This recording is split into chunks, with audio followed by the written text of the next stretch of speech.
ఉత్తర తెలంగాణను ఎండలు హడలెత్తిస్తున్నాయి. వేడి గాలులతో 244 మండలాలు ఉడికిపోతున్నాయి. ఉమ్మడి వరంగల్ జిల్లాలో 46 డిగ్రీలకు తగ్గని విధంగా ఉష్ణోగ్రతలు నమోదవుతున్నాయి. అధిక ఉష్ణోగ్రతల కారణంగా వీస్తున్న వడగాలులు ఊపిరితీస్తున్నాయి. వడదెబ్బతో రాష్ట్ర వ్యాప్తంగా 34 మంది మృతి చెందారు. ఉమ్మడి వరంగల్లో ఇప్పటిదాకా 16 మంది మృతి చెందారు. ఉమ్మడి ఖమ్మం జిల్లాలో 12 మంది మృతి చెందారు. ఇక ఇదే అంశం గురించి మరింత సమాచారాన్ని మా కరెస్పాండెంట్ శ్రీనివాస్ వరంగల్ నుంచి ఫోన్ లైన్లో అందిస్తారు. శ్రీనివాస్, చెప్పండి. Hari, good morning. తెలంగాణ రాష్ట్ర వ్యాప్తంగా ఈ రోజు ఎండల తీవ్రత చాలా ఎక్కువగా ఉందని చెప్పుకోవచ్చు. ఉదయం 9 గంటల నుంచే బాణుడు బగబగా మండుతుండగా మధ్యాహ్నం సమయంలో వడగాల్పులు ఉక్కపోత ప్రజలను తీవ్ర ఇబ్బంది పెడుతుందని చెప్పుకోవచ్చు.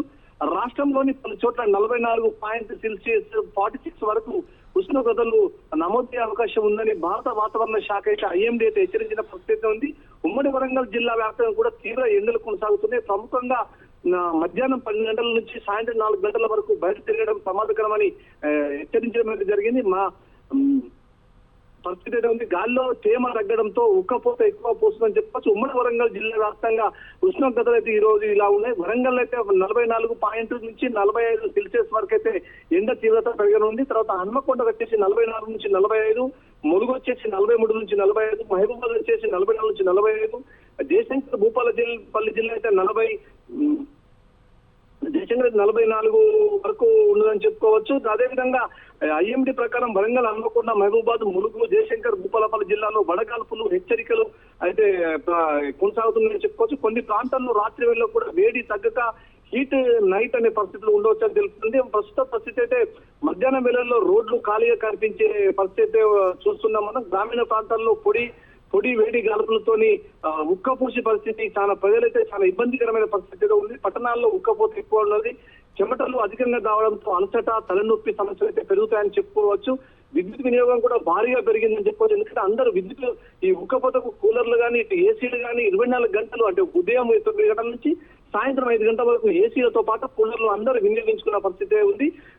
దీనివల్ల విద్యుత్ వినియోగం చాలా భారీగా పెరిగిన పరిస్థితి ఉంది. మధ్యాహ్నం 12 గంటల నుంచి 4 గంటల వరకు బయటకు వెళ్ళకపోవడం మంచిదని చెప్పేసి హెచ్చరికలు జారీ చేయడం జరిగింది. ఎక్కువ నీరు, ORS, కొబ్బరి నీళ్లు తాగాలని చెప్పేసి ప్రజలకైతే ములుగు కానీ ఇది వరంగల్, భూపాలపల్లి జిల్లా కలెక్టర్లు అయితే ఆదేశాలు అయితే జారీ చేయడం జరిగింది. వృద్ధులు, చిన్నపిల్లలు ప్రత్యేక జాగ్రత్తలు తీసుకోవాలి.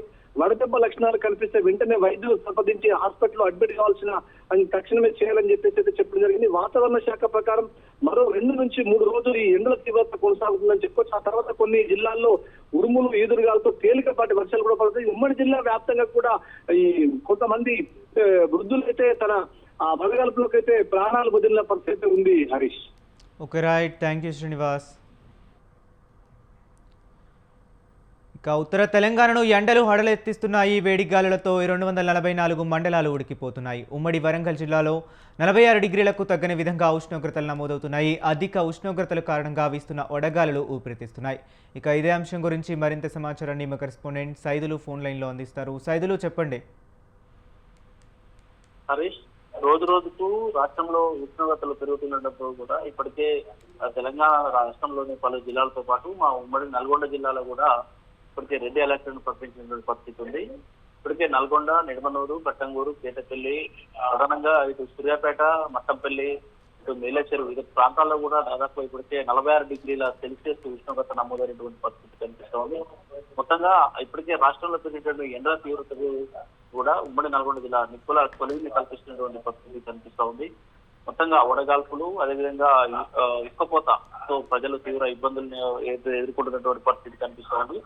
మొత్తంగా పెరిగిన ఉష్ణోగ్రతల నేపథ్యంలో కూడా ఇప్పుడు ప్రజలు అప్రమత్తంగా ఉండాలి. అత్యవసరం అయితే బయటికి రావాల్సిన పరిస్థితి ఉంటుందని కూడా అధికారులు ఎప్పటికప్పుడు ప్రజలకు సూచనలు ఇస్తా ఉన్నారు. దాంతో PHC సెంటర్ల వద్ద, అంటే వడదెబ్బతో బాధపడుతున్నటువంటి వారికి కూడా PHC సెంటర్ల వద్ద చికిత్సలు అందిస్తున్నటువంటి పరిస్థితి కనిపిస్తా ఉంది. మొత్తంగా ఇప్పటికే ఎండల తీవ్రతను దృష్టిలో ఉంచుకొని కూడా ప్రయాణం చేసేటువంటి ఎవరైతే ప్రయాణికులు ఉన్నారో వాళ్ళు అప్రమత్తంగా ఉండాలని చెప్తా ఉన్నారు.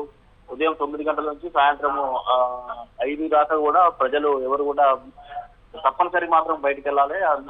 తర్వాత బయటకు వెళ్ళొద్దని ఇప్పటికే వైద్య నిపుణులు చెప్తున్నటువంటి పరిస్థితి కనిపిస్తుంది. దాంతో అధికారులు కూడా పెద్ద ఎత్తున రివ్యూలు ఏర్పాటు చేసి, జిల్లా యంత్రాంగం కూడా ఎప్పటికప్పుడు రివ్యూలు ఏర్పాటు చేసి వడదెబ్బకు సంబంధించినటువంటి వడదెబ్బతో ఇబ్బందులు పడుతున్నటువంటి వారికి కూడా సూచనలు ఇచ్చినటువంటి పరిస్థితి కనిపిస్తుంది. ఇంకా మొత్తానికి ఇంకా కూడా ఇది 4-5 రోజులు ఎండ తీవ్రత ఉండే అవకాశం అయితే ప్రధానంగా కనిపిస్తా ఉంది. మొత్తంగా ఇప్పటికే రోహిణి కార్తె మరో 2 రోజుల్లో రానున్న నేపథ్యంలో కూడా రోహిణి కార్తెకి సంబంధించి ఎండలు ఇంకా మరింత తీవ్రత పెరిగే అవకాశం ఉంది కాబట్టి ఈ రోహిణి కార్తెలో కూడా ప్రజలు అప్రమత్తంగా ఉండాలి.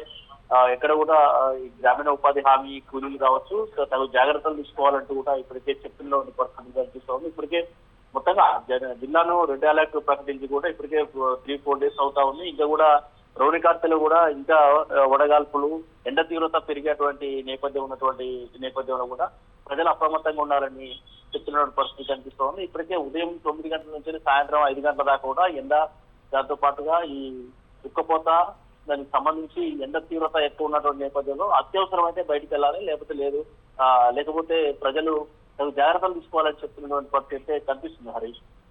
Okay right, thank you Saidulu.